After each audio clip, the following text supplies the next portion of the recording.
नमस्कार, न्यूज अंग बिहार के डेली बुलेटिन में आपका स्वागत है। मैं हूं आपके साथ उम्मीद सोएबा। आइए करते हैं खबरों की शुरुआत। सबसे पहले नजर डालते हैं आज की हेडलाइंस पर। 4 बड़े व्यवसायियों के ठिकाने पर इनकम टैक्स की टीम ने मारा छापा, टैक्स चोरी का है आरोप।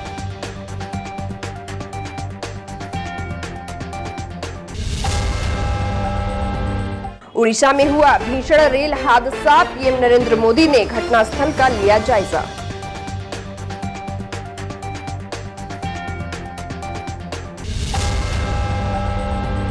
सिंगल यूज प्लास्टिक के खिलाफ नगर निगम चला रहा है अभियान, 1,32,000 का वसूला जुर्माना।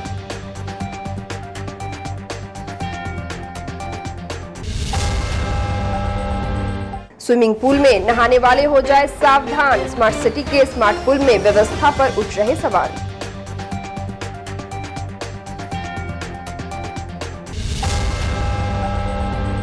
और बिजली पानी की समस्या को लेकर मानवाधिकार संरक्षण बोर्ड के सदस्यों ने डीडीसी से की मुलाकात। और अब समाचार विस्तार से। भागलपुर प्रमंडल के अंतर्गत भागलपुर, मुंगेर, जमुई और लखीसराय अंचल के 4 करदाता के व्यावसायिक प्रतिष्ठान पर छापेमारी प्रारंभ की गई है। प्रमंडल आयुक्त किशोर सिन्हा ने बताया कि भागलपुर अंचल के हरिओम ट्रेडर्स आयरन, स्टील एवं सीमेंट के विक्रेता हैं। मुंगेर अंचल के सुमन प्लास्टिक वेयर के विक्रेता हैं। जमुई अंचल के एसके बैटरी इन्वर्टर, बैटरी एवं इन्वर्टर के विक्रेता हैं एवं लखीसराय अंचल के जनता ट्रेडर्स FMCG के विक्रेता हैं। इन सभी के यहाँ कार्रवाई की गई है। वही भागलपुर के करदाता के छापेमारी में अन्वेषण ब्यूरो भागलपुर प्रमंडल के विनय कुमार ठाकुर सहित भागलपुर अंचल के दीनानाथ अग्रवाल एवं अभिषेक कुमार, सभी राज्य कर सहायक आयुक्त शामिल थे। वही प्रमंडल आयुक्त किशोर सिन्हा ने प्रमंडल के सभी व्यवसायियों से अपील की है कि वे अपना विवरण एवं सही टैक्स समय से जमा करें एवं इस तरह की परेशानियों से बचे। हम लोग का जो विभाग का IT सेल है, डेटा एनालिटिक कर करके ये सारे रिपोर्ट्स हमारे जो कंप्यूटराइज जनरेट होते हैं, तो उस रिपोर्ट से ये पता चल रहा था कि ये व्यवसायी काफ़ी लंबे समय से प्रॉपर तरीके से टैक्स का पेमेंट नहीं कर रहे हैं। ऐसे व्यवसायियों की सूची तैयार की गई है और डिफरेंट अंचलों को भेजा गया है और फिर डिवीजन लेवल पे टीम का गठन किया गया है। जो डिविजनल हेड हैं, एडिशनल कमिश्नर एडमिनिस्ट्रेशन, जैसे भागलपुर में और मगध डिवीजन में मैं एडिशनल कमिश्नर एडमिनिस्ट्रेशन हूँ, और हमने टीम बनाई है और पदाधिकारी छापेमारी की कार्रवाई कर रहे हैं। IT सेल का जो इनपुट हमें मिला था उसके हिसाब से चल रहा था कि इन लोगों का जो परचेज हो रहा है उस पर वैल्यू एडिशन प्रॉपर नहीं कर रहे हैं। आपको पता है कि अगर राज्य के बाहर से जो गुड्स मंगाए जाते हैं तो ट्रांसपोर्टेशन में काफ़ी उसका एक आता है, कॉस्ट आता है, प्लस वो जो भी कोई बिजनेस कर रहा है तो बिना मुनाफे का बिजनेस नहीं किया जा सकता है, तो 15 से 20% आमतौर पर उनका मुनाफा होता है। तो ये सारे कंपोनेंट को जोड़ करके सेल प्राइस होता है और उस पर हमें टैक्स जमा करना होता है। बट ये सारे व्यवसायी इनकी आज छापेमारी चल रही है, ये लोग ऐसा नहीं कर रहे थे।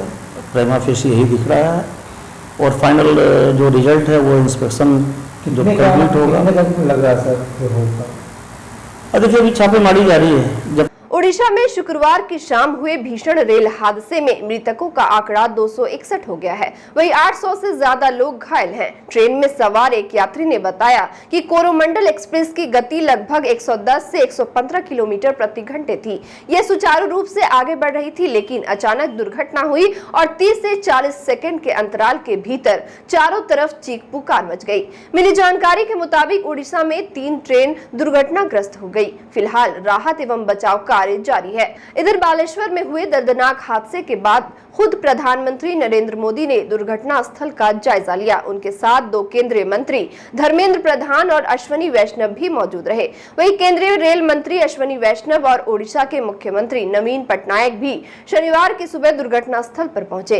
रेल मंत्री ने कहा कि रेलवे, NDRF, SDRF की टीम बचाव कार्य में जुटी है। फिलहाल हमारा ध्यान बचाव कार्य पर है। राहत और बचाव कार्य खत्म होने के बाद ही बहाली का कार्य शुरू कर दिया जाएगा। ट्रेन हादसे को लेकर शनिवार को महाराष्ट्र के मुख्यमंत्री एकनाथ शिंदे ने भी उड़ीसा में हुए दर्दनाक हादसे पर दुख जताया है। शिंदे ने ट्वीट किया कि उड़ीसा के बालासोर में हुई दुखद ट्रेन दुर्घटना से मैं बहुत दुखी हूं। महाराष्ट्र की ओर से मैं उन लोगों और उनके शोक संपन्न परिवार के प्रति हार्दिक संवेदना व्यक्त करता हूं जिन्होंने अपनी जान गंवाई।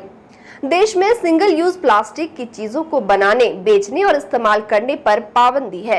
यानी इन चीजों को बनाना, आयात करना, जमा करना, डिस्ट्रीब्यूशन, सेल, इस्तेमाल करने पर रोक है। पाबंदी इसलिए लगाई गई है क्योंकि इन सामानों की उपयोगिता कम है और तुरंत फेंक दिया जाता है। प्लास्टिक कचरा प्रबंधन नियम के तहत सिंगल यूज प्लास्टिक की कुल 19 चीजों पर रोक है। इधर सिंगल यूज प्लास्टिक के खिलाफ भागलपुर नगर निगम प्रशासन ने भी अभियान तेज कर दिया है। शुक्रवार को नगर निगम की टीम ने शहर में जगह जगह इसके खिलाफ अभियान चलाया। नगर निगम के प्लास्टिक बैन प्रभारी जयप्रकाश यादव के नेतृत्व में टीम ने शहर के स्टेशन चौक से लोहिया पुल, सुजागंज बाजार से वैरायटी चौक तक छापेमारी की। वही छापेमारी के दौरान दुकानदारों के बीच हड़कंप मच गया। जयप्रकाश यादव ने बताया कि 47 दुकानों में सिंगल यूज प्लास्टिक के विरुद्ध छापेमारी की गई है। उन्होंने बताया कि सिंगल यूज प्लास्टिक के खिलाफ चलाए जा रहे अभियान की रिपोर्ट प्रतिदिन राज्य मुख्यालय को भी भेजी जाती है। साथ ही कहा कि नियम का उल्लंघन करने वाले दुकानदारों से जुर्माना की राशि भी वसूली जाती है। प्लास्टिक वैन प्रभारी जयप्रकाश यादव ने जानकारी दी कि पिछले एक माह में करीब 4 दर्जन दुकानदारों से जुर्माना की राशि वसूली गई है। उन्होंने बताया कि जब से सिंगल यूज प्लास्टिक पर रोक लगी है तब से नगर निगम की टीम ने 650 केजी सिंगल यूज प्लास्टिक को जब्त करते हुए 1,32,000 का जुर्माना भी वसूल किया है। वहीं जयप्रकाश यादव ने सभी लोगों से सिंगल यूज प्लास्टिक का प्रयोग नहीं करने की अपील की। एकल उपयोग प्लास्टिक को लेकर के हम लोग प्राय अभियान चलाते रहते हैं। सरकार के द्वारा यह निर्देश दिया गया है कि एकल उपयोग प्लास्टिक पर प्रतिबंध है, इसका उपयोग ना करें। इसके लिए आम जनों में हम लोग अवेयरनेस का भी काम करते हैं, लोगों को जागरूक भी करते हैं और उल्लंघनकर्ताओं को फाइन और जुर्माना भी करते हैं। लोगों से अपील है कि सिंगल यूज का प्लास्टिक ना करें, इससे बहुत सारी बीमारियां होती है और पशु अगर खाते हैं उससे नाला जाम हो जाता है, साफ सफाई में भी समस्या आती है, खेतों को बर्बाद करता है। कितना दंड का प्रावधान है? वो हम लोग मानक के हिसाब से करते हैं, अगर छोटा और बड़ा पर डिपेंड करता है कि वो किस तरह का उपयोग कर रहा है और कितना अधिक मात्रा में कर रहा है। पिछले 1 महीने की बात करें तो कितने लोगों पर जुर्माना लगा है? अब तक हम लोगों ने 47 लोगों पर जुर्माना लगाया 1 महीने के अंदर में इधर। और जिस समय से बंद है, प्रतिबंधित है, उस समय से अब तक हम लोगों ने 1,32,900 रुपये की वसूली की है जुर्माना के रूप में और लगभग 560 केजी प्लास्टिक हम लोगों ने जब्त किया है। भागलपुर के सैंडस कंपाउंड में हाल ही में स्विमिंग पूल बनकर तैयार हुआ है, जिसका लुत्फ उठाने के लिए काफी संख्या में शहरवासी आने लगे हैं। वहीं सैंडस कंपाउंड के स्विमिंग पूल में नाथनगर के हसनाबाद निवासी एक युवक शारिक की डूबने से मौके पर ही मौत हो गई। घटना की जानकारी मिलते ही स्विमिंग पूल में उपस्थित सहयोगियों के द्वारा उसे मोटरसाइकिल पर बैठाकर जवाहरलाल नेहरू मेडिकल कॉलेज अस्पताल ले जाया गया, जहाँ डॉक्टरों ने उसे मृत घोषित कर दिया। इधर स्विमिंग पूल में कार्यरत लोग से फरार हो गए। ऐसे में अब सवाल ये उठता है कि आखिरकार जब वहां पर तैराक थे तो फिर बचाया क्यों नहीं गया, और अगर नहीं था तो नहाने के एवज में स्विमिंग पूल के संचालक द्वारा प्रति घंटे का 200 रुपए अतिरिक्त शुल्क क्यों लिया जा रहा है, जबकि इतने नियम और कानून बनाने के बावजूद सैंडस कंपाउंड में इस तरह की अप्रिय घटना का घट जाना प्रशासन को भी कटघरे में खड़ा कर रही है। वही घटना के बाद सैकड़ों लोगों का मौके पर तांता लग गया और स्विमिंग पूल संचालक के खिलाफ आवाज उठाई। हालांकि घटना की जानकारी मिलने के बाद कोई भी अधिकारी मौके पर नहीं पहुंचे। यहाँ का सुपरवाइजर जो हमारे हैं सुलेंदर सर, है पता चलिए ये हम नहीं थे सर, हम 6 बजे आए हैं। अच्छा। 6 बजे हम अपना शिफ्ट पे यहाँ पे हम आए हैं। उसके बाद हम ये जानते हैं घटना हो चुका है, कोई लड़का मर गया। एम्बुलेंस है यहाँ? ये हम नहीं जानते। गार्ड आपको पता नहीं है? नहीं है सर। जब हम लोग आए थे, मतलब पहले आए थे 3 बजे के समय घूमने के लिए सैंडिस कंपाउंड। अच्छा, ठीक है। और उनके बाद फिर घूमना फिरा हो गया, तो 4 या 4:30 बज रहा था। स्विमिंग पूल के पास मतलब से गुजर रहे थे। सारिक बोला कुछ चलो नहा के आते हैं। पहले हम लोग मना किए, उनके बाद बोले चलो ना आते हैं। फिर हम लोग गए नहाने के लिए, फिर सबको अपना अपना कॉस्ट्यूम बदला, नहाने के लिए गए। तो फिर कुछ देर के बाद सारिक का ना नीचे में पड़ा दिखा, तो जल्दी से निकलवाया गार्ड को कह के। मुझे नीचे देखिए कोई पड़ा है तो जल्दी निकाला, तो जल्दी से गाड़ी उड़ी पे बैठाया और लेके आए। तो जैसे हमारा नज़र पड़ा ना तो तुरंत निकलवाए, मतलब वहाँ पे गार्ड को बोल के। था नहीं कोई ट्रेनर पता नहीं, वहाँ की बहुत सारे लोग थे वहाँ पे। दुर्भाग्यपूर्ण है, नगर निगम प्रशासन और स्मार्ट सिटी प्रबंधन की विफलता को प्रदर्शित करता है। हम लोग भी इस मौके पर आए थे देखने के लिए क्या घटना घटी, लेकिन जिस तरह से गेट बंद कर दिया गया है, लोगों को जानकारी देने से मुक्त कर दिया जा रहा है, इसलिए लग रहा है कि प्रशासन इसमें कुछ लिपापोती करने के ध्येय में है, क्योंकि बहुत सारी विसंगतियां हैं, बहुत सारी त्रुटियां हैं सैंडिस कंपाउंड स्मार्ट सिटी में। हम लोग देख रहे हैं प्रतिदिन कोई व्यवस्था नहीं यहाँ पर, बरसों आपको जो है पीने का पिया हुआ आपको जो है बंद है। लोगों ने धरना तक दिया, बहुत सारे संगठन लोग धरना दिए, परसों भी धरना दिया गया था। इमरजेंसी सेवाएं भी यहाँ पर नहीं है। कुछ कोई सर हम बोले कि बहुत सारी विसंगतियां हैं। उस छात्र को मोटरसाइकिल पर ले जा करके अस्पताल ले जाया गया है। इससे साफ दर्शाता है कि स्मार्ट सिटी के डेवलपमेंट के नाम पर, विकास के नाम पर ये जो है आपको नगर निगम प्रशासन सिर्फ दोहन कर रही है जनता को। इन दिनों शहर से लेकर गांव तक में बिजली और पानी की समस्या से लोग परेशान हैं। वहीं मानव अधिकार संरक्षण बोर्ड के राष्ट्रीय अध्यक्ष मौलाना जाहिद हलीमी कासमी ने आज भागलपुर के प्रभारी जिलाधिकारी से डीडीसी कुमार अनुराग से मुलाकात कर क्षेत्र की विभिन्न समस्याओं से अवगत कराया। जिलाधिकारी को सौंपे गए आवेदन में मौलाना जाहिद हलीमी ने सिमरिया गाँव में 7 निश्चय योजना के तहत पटवन के लिए खेत में सिंचाई बोरिंग करने की मांग की है। उन्होंने बताया कि सिमरिया में सिंचाई के लिए एक भी डीप बोरिंग नहीं है, जिस कारण यहाँ के किसानों को पटवन करने में काफी परेशानी होती है। वहीं डीडीसी ने मानव अधिकार संरक्षण बोर्ड के सदस्यों को आश्वासन दिया कि जल्द ही समस्या का निदान किया जाएगा। साथ ही राष्ट्रीय अध्यक्ष ने प्रभारी डीएम को कचरेली फीडर से सिमरिया में बिजली आपूर्ति की समस्या से भी अवगत कराया। बताया गया कि जगदीशपुर फीडर से बिजली आपूर्ति होने से गाँव में विद्युत संकट दूर हो जाएगा। वहीं मौलाना जाहिद हलीमी कासमी के नेतृत्व में मानव अधिकार संरक्षण बोर्ड के सदस्यों ने बरारी स्थित विद्युत कार्यालय में जाकर बिजली विभाग के रेवेन्यू एसडीओ से भी मुलाकात की। एसडीओ से बोर्ड के सदस्यों ने गांव के कमजोर और जर्जर हो चुके तार एवं पोल को बदलने की मांग की। साथ ही जगदीशपुर फीडर से सिमरिया गांव में आपूर्ति बहाल करने की मांग की। वही एसडीओ ने समस्या समाधान का भरोसा दिलाया। और वक्त हो चला एक छोटे से ब्रेक का, मिलते हैं ब्रेक के बाद।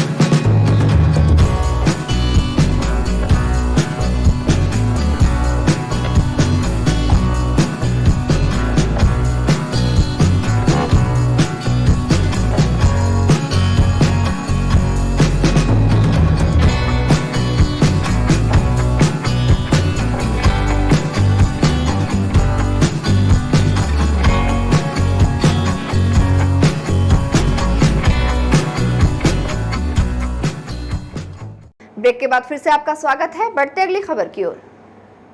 भागलपुर में बालू माफियाओं के खिलाफ पुलिस ने बड़ी कार्रवाई की है। एसएसपी आनंद कुमार के आदेश पर विधि व्यवस्था डीएसपी डॉक्टर गौरव कुमार के नेतृत्व में 3 थानों की पुलिस ने कार्रवाई करते हुए अवैध बालू लदे 2 ट्रक एवं 13 ट्रैक्टरों को जब्त कर लिया है। साथ ही 7 बालू माफियाओं को भी गिरफ्तार किया है। पुलिस ने करीब 4 घंटे तक छापेमारी की। वही जब्त वाहनों को लोदीपुर थाने में रखा गया है।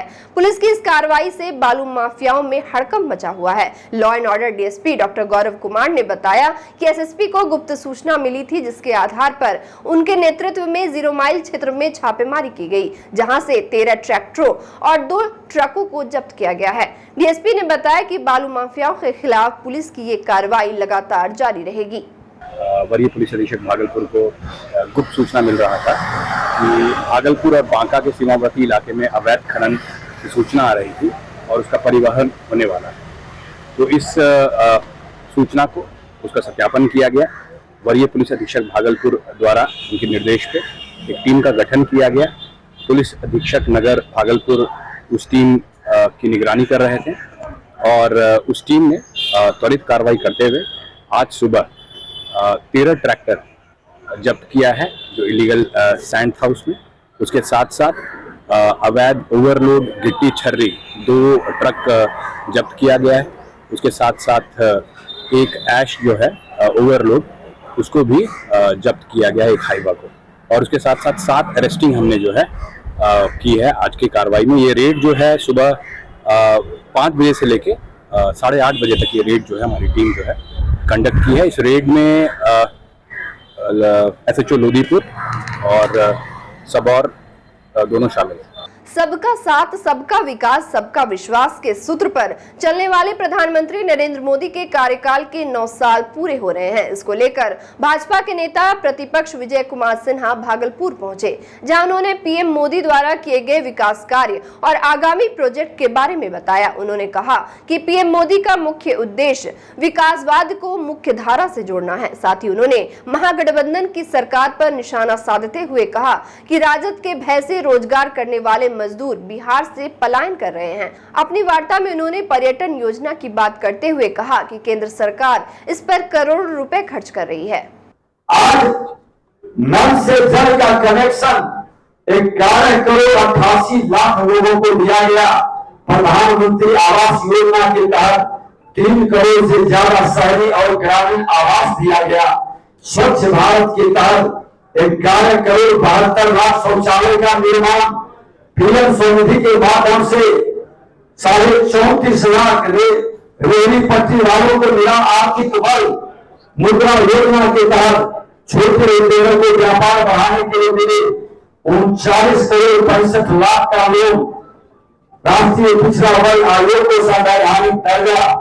कोविड लॉकडाउन के द्वारा 20 करोड़ महिलाओं के खाते में कैश ट्रांसफर हुआ। ये देश के प्रधानमंत्री जी का उपलब्धि है। श्रावणी मेले के ठीक पहले भागलपुर के सुल्तानगंज का नाम बदलकर अजगैबीनाथ धाम रखने की बड़ी मांग भाजपा ने कर दी है।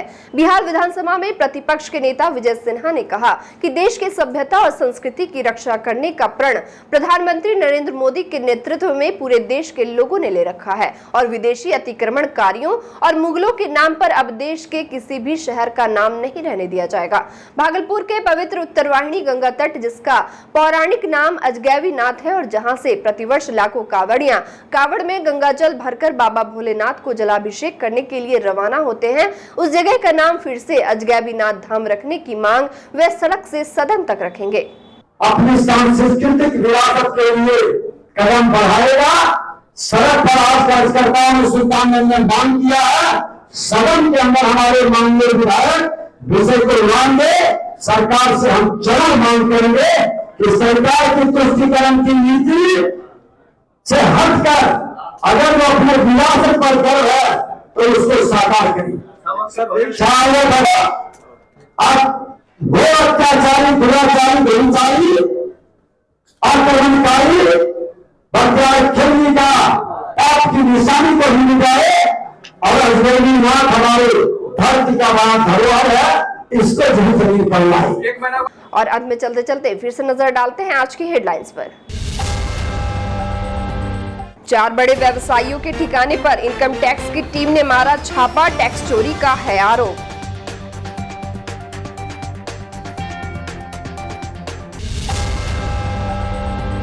उड़ीसा में हुआ भीषण रेल हादसा, पीएम नरेंद्र मोदी ने घटनास्थल का लिया जायजा।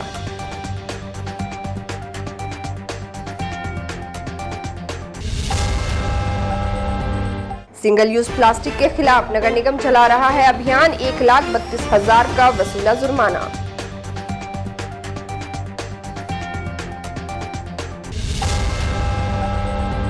स्विमिंग पूल में नहाने वाले हो जाए सावधान, स्मार्ट सिटी के स्मार्ट पूल में व्यवस्था पर उठ रहे सवाल।